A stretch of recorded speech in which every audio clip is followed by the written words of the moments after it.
Alors, bon, le Rav Bar Shichat, bien sûr, c'est un ami. J'ai de longues années et j'ai pu, au Hachem, assister à son mariage. J'ai vu toute son évolution. Vous avez la chance d'avoir un Rav qui étudie tous les jours. C'est pas tellement évident. Donc, qui est dans l'évolution et donc c'est l'occasion d'en profiter. Euh, on m'a demandé de dire quelques mots.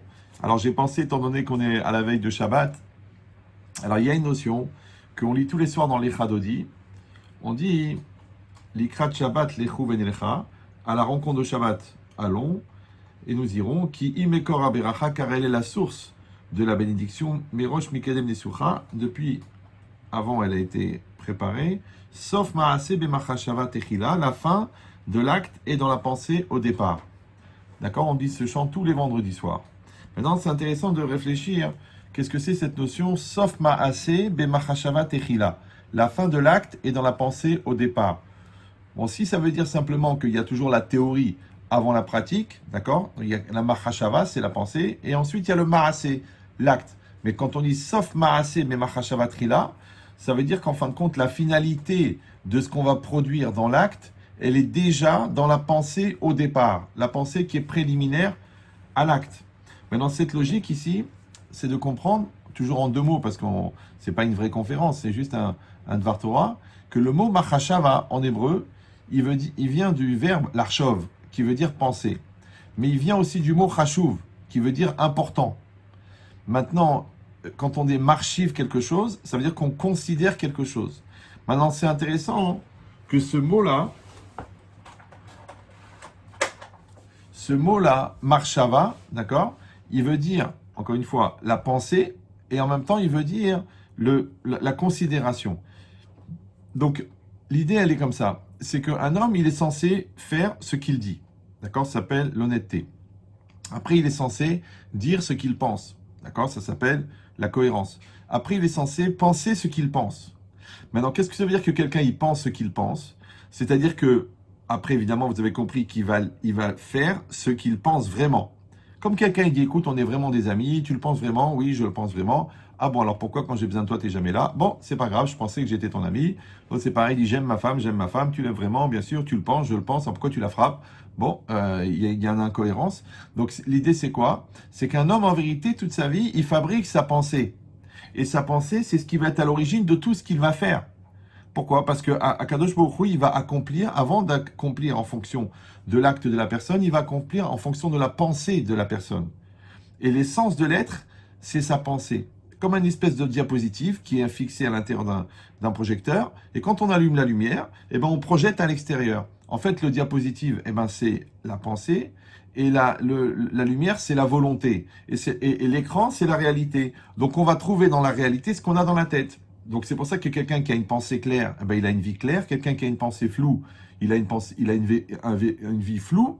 On dit en français, est-ce que tu sais ce que tu veux? D'accord? Est-ce que tu sais? Donc, il y a une connaissance et veut, une volonté. Quand les deux collent, il n'y a pas de problème.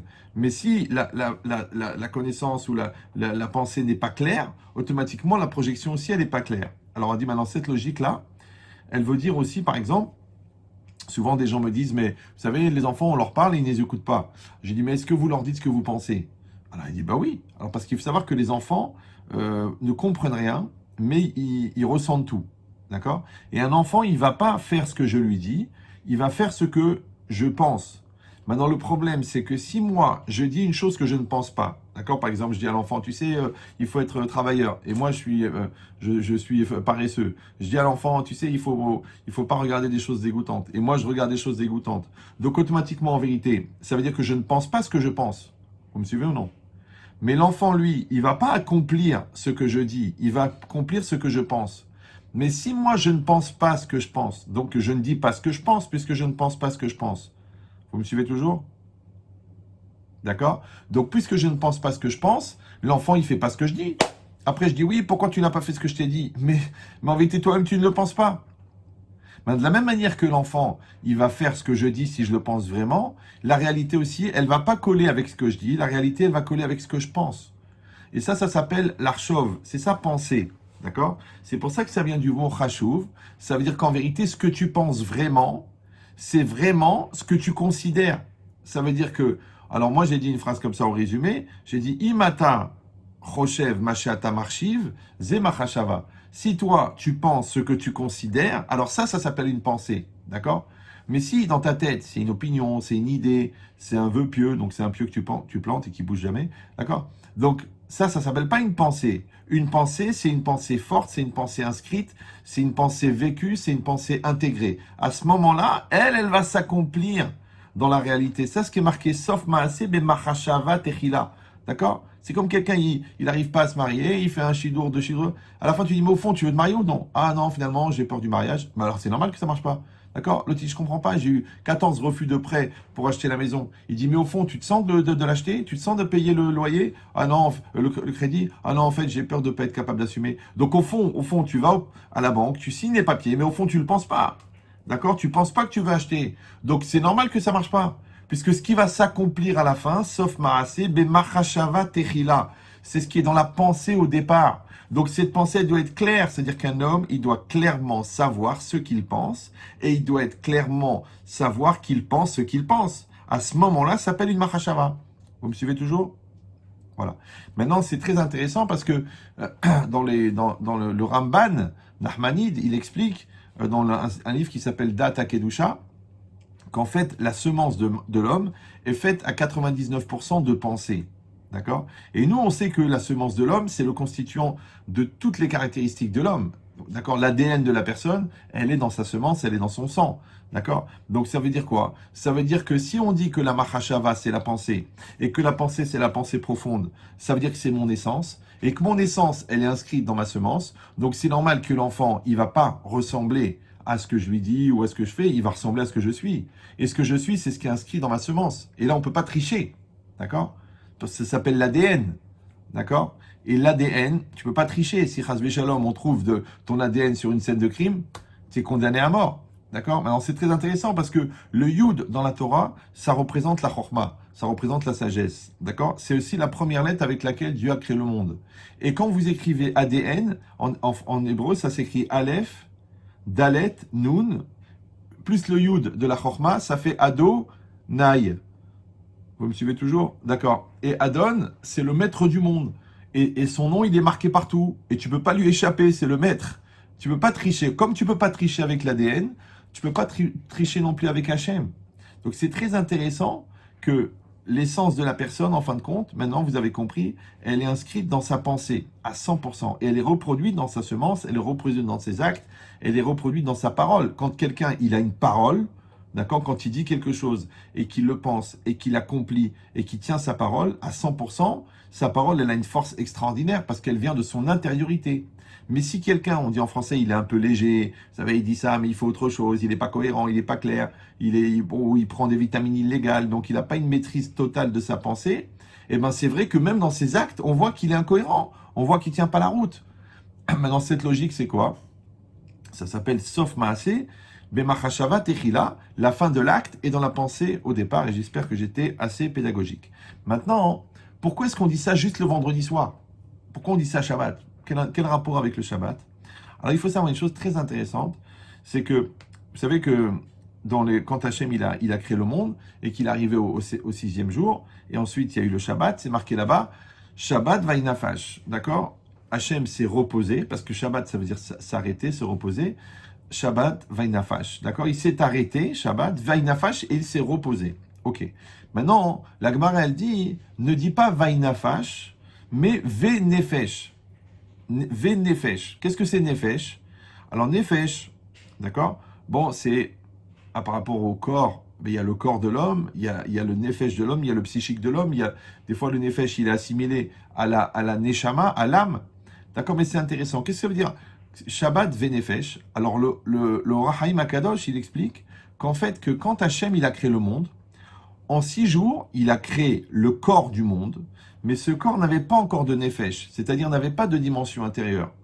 Donc, et le Shabbat, il a créé le nefesh, d'accord? Donc ça veut dire que le Shabbat, il a mis le nefesh à l'intérieur du corps, un peu comme une personne. Quand vous la voyez, d'accord? Là, par exemple, vous me voyez parler. Vous me voyez parler là ou non? Vous me voyez pas? Si vous me voyez, c'est bien. Si vous ne me voyez pas, il faut acheter un chien aveugle. D'accord? Mais donc, quand je parle en vérité, c'est pas mon corps qui est en train de parler, c'est moi. Maintenant, moi, c'est qui? C'est mon Nefesh. C'est moi, Yechia Ben Shetrit. Vous, c'est pareil. Vous m'écoutez. Moi, je vous vois sur l'image. Mais c'est pas votre corps qui est en train d'écouter. C'est vous. Maintenant, votre moi, c'est le Nefesh. Ok. Maintenant, si on dit que, en fait, quand Hachem a créé le monde, pendant 6 jours, il a créé le corps du monde. Donc, il a créé la matière du monde. Mais il n'y avait pas de dimension intérieure. Et le Shabbat, il a créé l'intériorité. Ça veut dire que la notion maintenant que nous, on connaît de manière commune, qui s'appelle intériorité, extériorité, superficialité, essentialité, le fond, la forme, d'accord, tout ça, ça vient de ce moment-là. C'est-à-dire que le Shabbat, Hachem, il a mis le Nefesh à l'intérieur du corps. Vous me suivez toujours ou non? Maintenant, au niveau de la temporalité, c'est pareil. Les 6 jours de la création, c'est le corps de la semaine. Et le Shabbat, c'est la Neshama de la semaine, c'est le Nefesh de la semaine. Maintenant, de la même manière qu'un corps sans âme ne peut pas survivre, de la même manière, une semaine sans Shabbat ne peut pas exister. Alors, il dit le Nefesh HaChaim, le Rachaim HaKadosh, d'ailleurs c'était Saïloula cette semaine, il dit un chidouche incroyable. Il dit, pourquoi est-ce qu'on fait la Brit Mila à 8 jours? Bon, vous allez dire parce que c'est marqué au Bayom Hashemini, Imol, oui, le 8e jour on fera. Il donne une explication incroyable. Il dit pourquoi? Parce que dans 8 jours, il y a toujours un Shabbat. D'accord? Dans 8 jours, il y a toujours un Shabbat. Et en vérité, un enfant, tant qu'il n'a pas vécu 8 jours, il n'a pas vécu un Shabbat. Et comme c'est le Shabbat qu'on reçoit le Nefesh, donc l'enfant, tant qu'il n'a pas vécu le Shabbat, il n'a pas encore de Nefesh. Vous me suivez toujours? Et quand on fait la Brit Mila, vous savez comment ça se passe? On doit couper un morceau de peau, d'accord, le prépuce, et on doit aussi faire couler du sang, les deux. D'accord? Même un enfant qui est né, qui est déjà maoul, donc qui est déjà circoncis de manière naturelle, on doit quand même faire couler un petit peu de sang. Maintenant, qu'est-ce que c'est cette notion? Que maintenant, tu vas rentrer dans une alliance avec Dieu, qui est représentée par la Brit Mila, et on doit enlever de la chair, et on doit enlever du sang. Pourquoi? Alors la chair, ça représente le corps, ça représente la matérialité, ça représente qu'un homme, il va sacrifier de son corps, de sa fatigue, de son argent pour les mitzvot, pour Hachem. Mais pourquoi est-ce que doit aussi donner du sang? Alors l'idée, c'est comme ça. C'est marqué dans la Torah, qui Adam ou Nefesh. Parce que le sang, en fait, il représente le psychique de la personne. Il représente l'intériorité de la personne. D'accord? Quand on se fait du mauvais sang, ouais, ça veut dire que ça se passe à l'intérieur. Donc, ça veut dire l'intériorité de l'être. Quand on fait une analyse de sang, on sait exactement qui tu es, qu'est-ce que tu as fait, où en est ta maladie, qu'est-ce que tu as mangé à midi, si tu es nerveux en ce moment. Tout est à l'intérieur du sang. Parce que le sang, il contient toutes les caractéristiques de la personne. Comme ça, le Ramban, il explique. Le Ramban, il explique aussi, dans un autre endroit, que le sang et la semence ont exactement la même nature. C'est très intéressant pour les médecins de savoir ça. Et que le sang et la semence, il dit, le Ramban, sont faits de particules extrêmement petites, et que chacune d'entre elles contient toutes les caractéristiques physiques de la personne. Vous me suivez ou... D'accord. C'est que le Ramban, en fait, il est en train de parler de l'ADN. Maintenant, c'est intéressant parce que le Ramban, il a vécu en 1114. Je ne sais pas si vous sentez un petit peu la distance, d'accord? Avec la connaissance médicale de l'époque, qui était proche du zéro. Oui, c'est pour ça que quand vous allez à la faculté de Montpellier, la faculté de médecine, et que vous rentrez dans la cour de la faculté, il y a la statue du Ramban, Nachmanide. Pourquoi? Parce que c'était lui le responsable de la faculté de médecine, la première faculté au Moyen-Âge. Elle était, en fait, il fallait parler l'hébreu pour rentrer dans cette faculté de médecine, parce que la plus ancienne faculté de médecine, c'est la faculté de Montpellier. C'est la seule d'ailleurs dont le diplôme est reconnu aux États-Unis, sans équivalence, justement parce que c'était la première faculté de médecine au Moyen-Âge, depuis le Moyen-Âge. Et là-bas, il fallait parler l'hébreu, parce qu'en fait, c'était des rabbins qui enseignaient. Je sais, vous n'étiez pas forcément au courant, mais enfin, il n'est jamais trop tard pour apprendre. Ouais, maintenant, c'est intéressant que le Ramban, il parle de l'ADN en 1114. Je ne sais pas si vous sentez un petit peu le niveau d'avance à peu près sur la médecine traditionnelle. D'accord, mais c'est quoi l'idée? C'est que le Ramban, il dit donc que l'essence de l'être, elle s'inscrit à l'intérieur de la pensée et elle s'inscrit maintenant à l'intérieur de la semence, à l'intérieur du sang. Donc mon sang, il contient mon essence. Alors si c'est comme ça, maintenant quand on fait la Brit Mila, on a dit pourquoi est-ce qu'on doit faire la Brit Mila à 8 jours? Parce que il faut qu'elle contienne un Shabbat. Et c'est le Shabbat qu'on reçoit le Nefesh. Et le Shabbat lui-même, c'est le Nefesh de la semaine. C'est ça l'âme de la semaine. C'est ça l'essence de la semaine. Maintenant, le problème il est comme ça. C'est que le Shabbat, il tombe quand? il tombe le samedi. Vous êtes toujours là avec moi ou... D'accord. Alors maintenant, il y a une halakha bizarre dans le Shabbat qui s'appelle Zachor et Yom Shabbat. Ouais, rappelle-toi du jour de Shabbat. Mentionne le jour du Shabbat. De là, on apprend que le vendredi soir, d'après la Torah, on doit faire le kiddush sur du vin. Ouais, parce qu'on doit mentionner le jour du Shabbat. Mais la Gemara, elle dit qu'en fait, le Talmud, il dit qu'en fait, cette mention du Shabbat, c'est une mitzvah qui n'est pas forcément applicable que le Shabbat. Elle est applicable aussi en semaine. Ça veut dire que si mardi après-midi, je suis en train d'écrire avec mon stylo, et je dis, tiens, cet acte-là, d'écrire, il est interdit le Shabbat.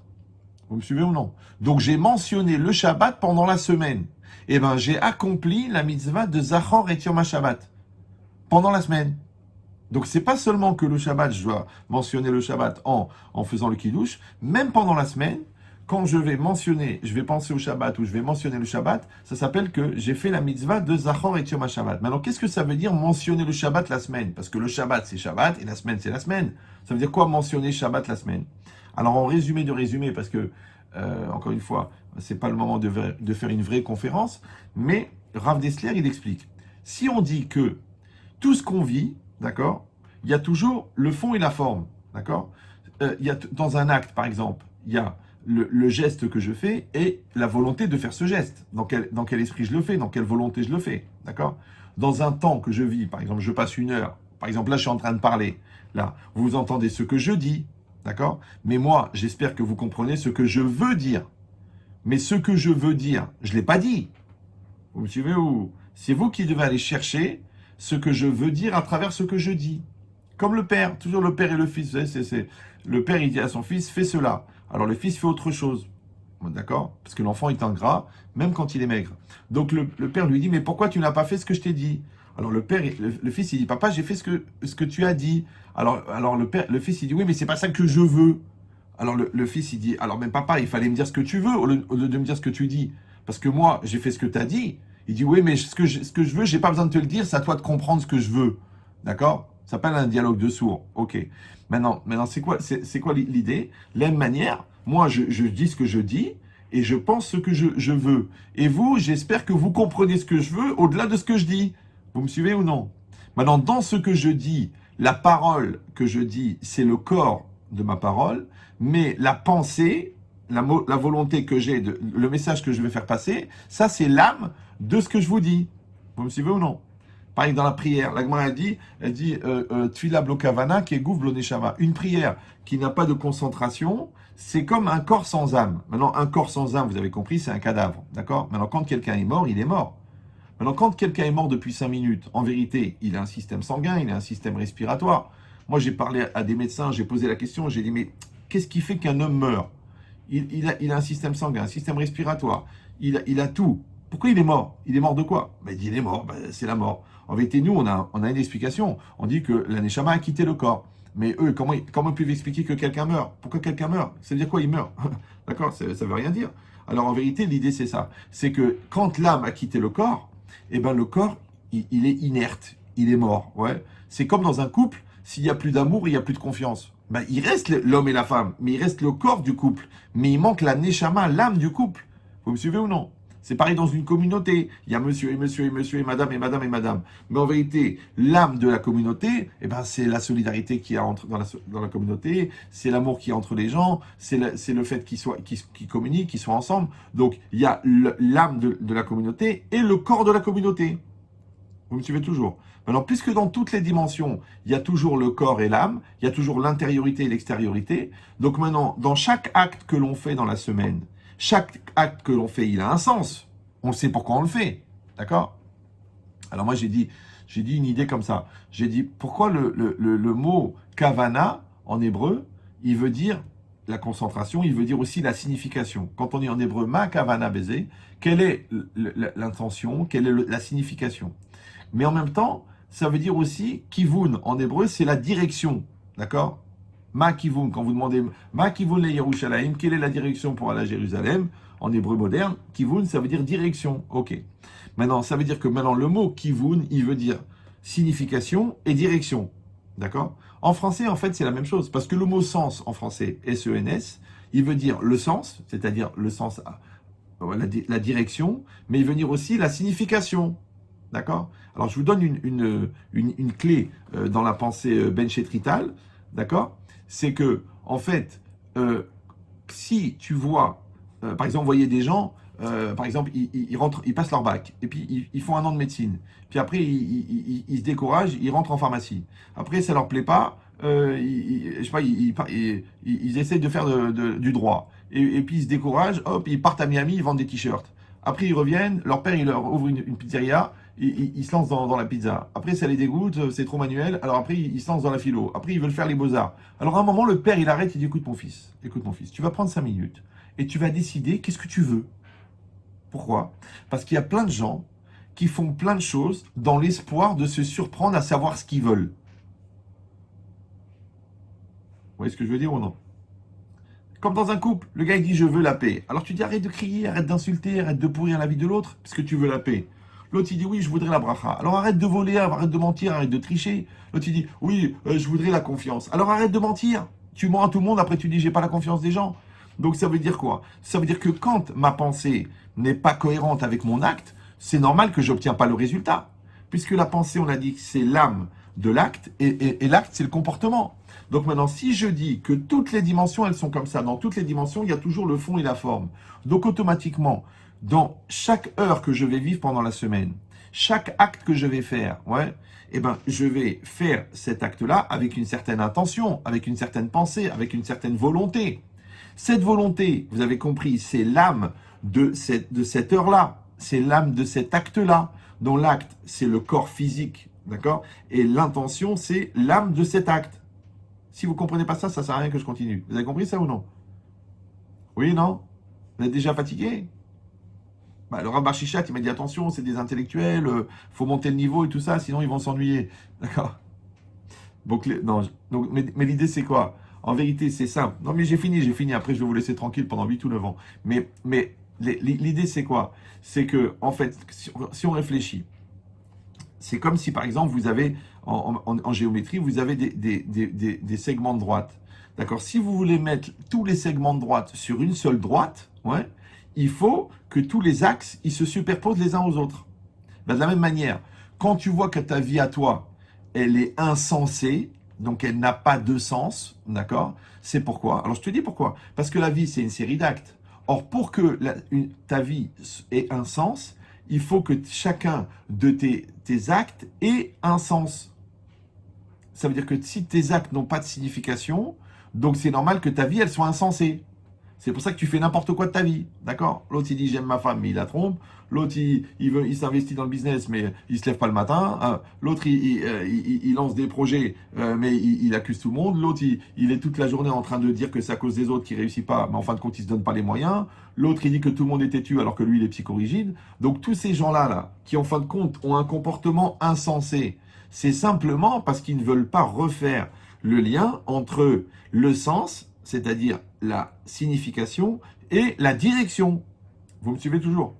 Maintenant, si je dis que toute la semaine, en fin de compte, c'est quoi? Ce sont une série d'actes. Parce qu'il y a les actes du dimanche, les actes du lundi, du mardi, du mercredi, du jeudi.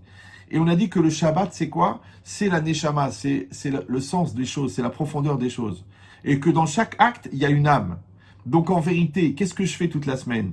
Eh bien, je donne un sens à mon acte par rapport au Shabbat de l'acte.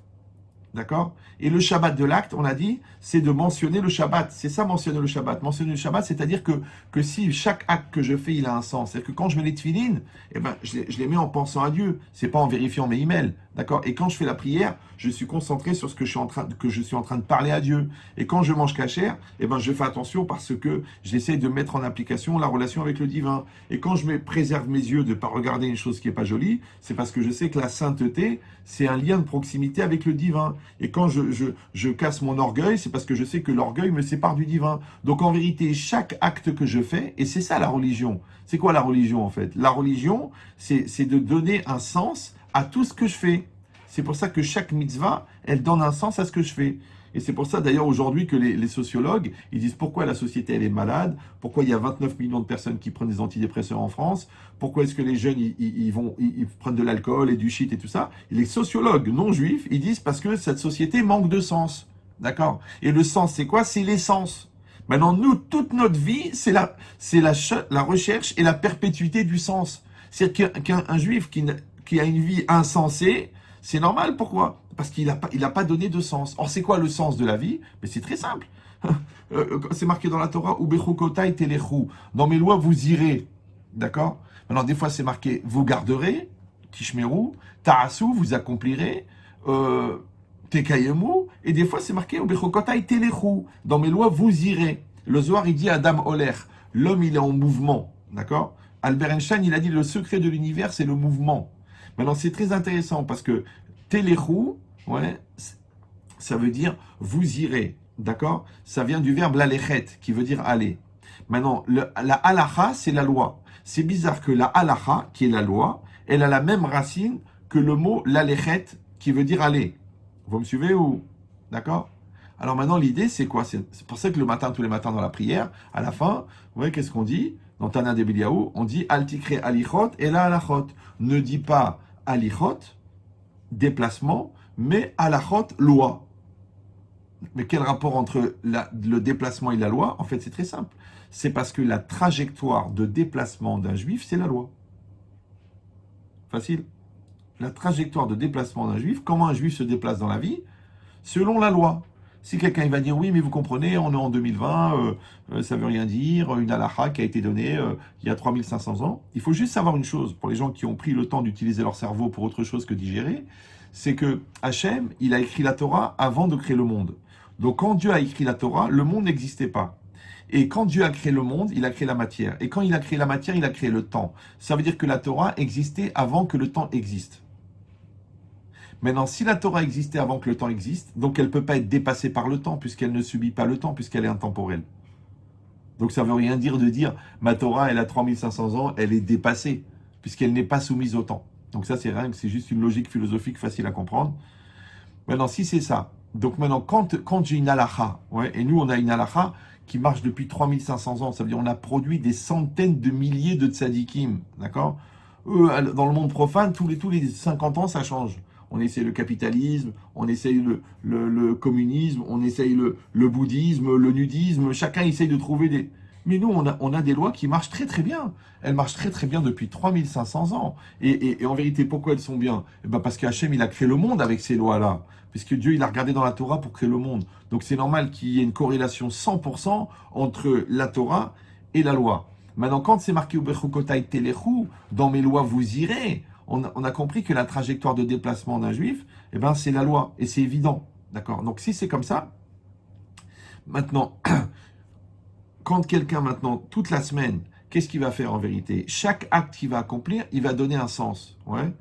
Et le sens, c'est quoi? On a dit, c'est l'essence. Et l'essence, c'est quoi? C'est l'essentiel. Et l'essentiel, c'est quoi? C'est l'essence du ciel. Et l'essence du ciel, c'est Hachem. C'est facile. Donc en vérité, mettre un sens à sa vie, c'est faire le Shabbat. Maintenant, les gens, le Shabbat, ils croient à la salade cuite, ne pas allumer la lumière. Non, ça, c'est les règles, c'est la structure.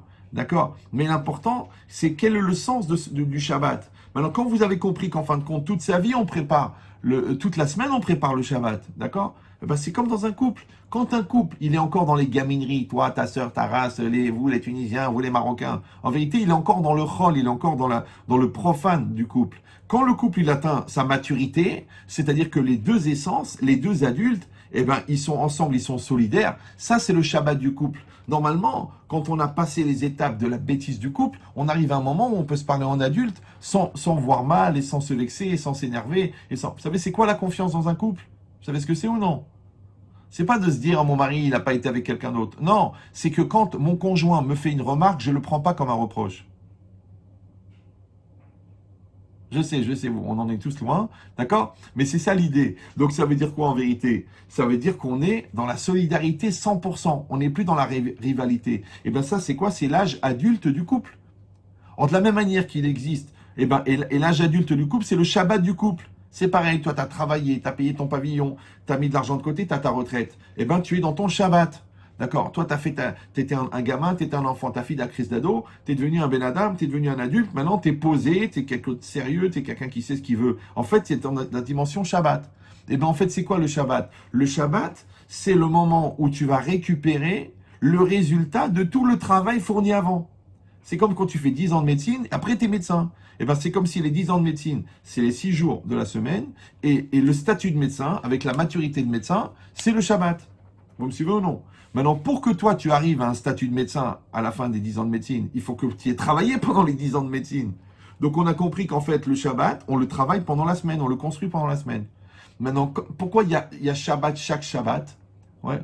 Pourquoi Rosh Hashanah, c'est une fois par an, Kippour, c'est une fois par an, Pessah, c'est une fois par an. Mais pourquoi on fait Shabbat chaque Shabbat? Qu'est-ce qu'on a besoin de 52 Shabbats par an?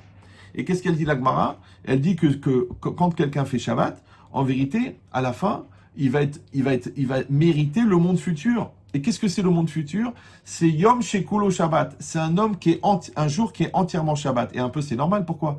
Parce que quand quelqu'un meurt à 120 ans, ouais, qu'est-ce qu'il a au monde futur? Il n'a que le résultat de tout ce qu'il est devenu pendant toutes ces 120 ans. C'est comme si un couple, d'accord, eh ben, il passe des années, et puis un jour ils sont au restaurant, et ils parlent, et ils voient qu'ils s'aiment, ils voient qu'ils sont solidaires, ils voient qu'ils sont proches, ils voient qu'ils se comprennent, et puis ils voient les couples à côté, celui-là il se parle pas, celui-là ils s'engueulent, celui-là ils font la tête, celui-là ils parlent entre amis parce qu'ils ont rien à se dire. Ben, il dit, tu vois, Baruch Hashem, on a fait du chemin, mon amour. Ouais, tu vois, on a réussi à atteindre ce niveau-là, d'accord, on a atteint ce niveau-là, on a réussi à le vivre, d'accord, de manière, c'est-à-dire qu'on a atteint le Shabbat de notre couple. C'est pareil, quand vous emmenez à la choupa votre fils et que vous le voyez qu'à 20 ans, 22 ans, il est mature, il est tzaddik et il est indépendant, vous avez fait votre travail. Donc vous avez atteint le Shabbat de votre fils. Vous me suivez ou non? Or, comme il y a le Shabbat de la semaine, le Shabbat de l'heure, le Shabbat du couple, le Shabbat de l'enfant, ça s'appelle la maturité, eh ben, il y a le Shabbat de la vie. C'est quoi le Shabbat de la vie? C'est qu'à la fin, eh ben, de la même manière que vendredi soir, tu es assis à table avec ta famille, ouais, et c'est pour ça qu'on n'a pas le droit de travailler le Shabbat, on n'a pas le droit de créer le Shabbat, on n'a pas le droit de produire le Shabbat. Pourquoi? Parce que c'est pas un jour pour produire, on a déjà 6 jours pour produire. C'est le jour où on va prendre le recul et on va voir tout ce qu'on a produit. Donc quand vous êtes à table avec vos enfants, vous dites, ah voilà, celui-là il a grandi, celui-là a évolué, ah voilà comment il parle. Avec votre femme, vous avez un échange, avec votre mari, vous avez une compréhension. Après, vous allez à la synagogue et vous mesurez votre relation avec le bon Dieu, puisque vous êtes juif. Ouais. Donc vous mesurez votre relation avec le bon Dieu à chaque prière, à chaque repas, à chaque chant de Shabbat. Donc en fait, c'est comme si le Shabbat, c'est le bilan de la semaine. Et c'est normal, puisque chaque acte de la semaine, il avait une recherche d'essentialité, et c'est ce qu'on a produit pour le récupérer le Shabbat. Or, de la même manière que le Shabbat, il est le résultat des efforts fournis pendant la semaine, et ben le monde futur, il est le résultat des efforts fournis toute la vie. Pour ça que le Shabbat, il est Me'en Olam Haba, c'est un avant-goût du Olam Haba. Donc on a compris qu'en fin de compte, quand on ne fait pas le Shabbat, c'est pas seulement qu'on a un problème de religion, c'est qu'en fin de compte, notre vie n'a pas de sens, puisque le Shabbat, c'est le sens de la vie. C'est ce qui donne un sens, c'est ce qui donne une essentialité. Donc on doit se concentrer, on doit s'investir pour réussir à donner le meilleur de nous-mêmes pour que ce Shabbat, il ait vraiment un sens. Et on verra qu'en fin de compte, que quand notre Shabbat prend un sens, notre semaine prend un sens grâce au Shabbat, notre couple prend un sens grâce au Shabbat du couple, qui est la maturité, la solidarité, la relation qu'on a avec l'enfant, d'accord? Notre business aussi, on le fait dans un esprit pas juste de gagner de l'argent, mais parce qu'on veut évoluer personnellement, on veut apporter à nos employés, on veut servir nos clients, on veut servir l'économie du pays dans lequel on est. Tout ça, ça s'appelle donner du sens.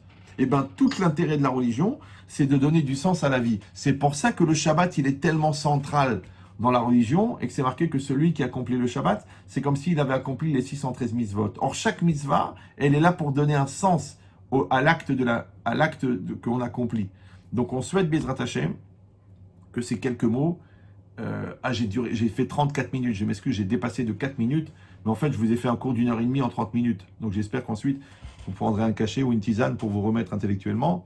En tout cas, j'étais très content de participer, et encore une fois, je vous encourage, avec le Rav Barchichat, à profiter de ses connaissances, à prendre du temps avec lui, d'étudier. Et encore une fois, c'est pas évident.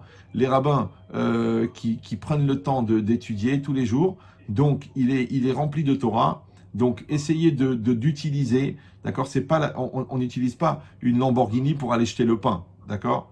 Pour ça, on prend une trottinette. Donc, si il se remplit de Torah, alors vous, profitez, organisez des cours de Talmud, des cours d'Halacha, des cours de Midrash, apprenez de lui, grandissez avec lui, et vous verrez que lui, il grandira grâce à vous, et que vous grandirez grâce à lui. Chazak ou baruch à tous. Merci beaucoup, Rav Ben Chetrit. Merci infiniment pour ces paroles et pour ces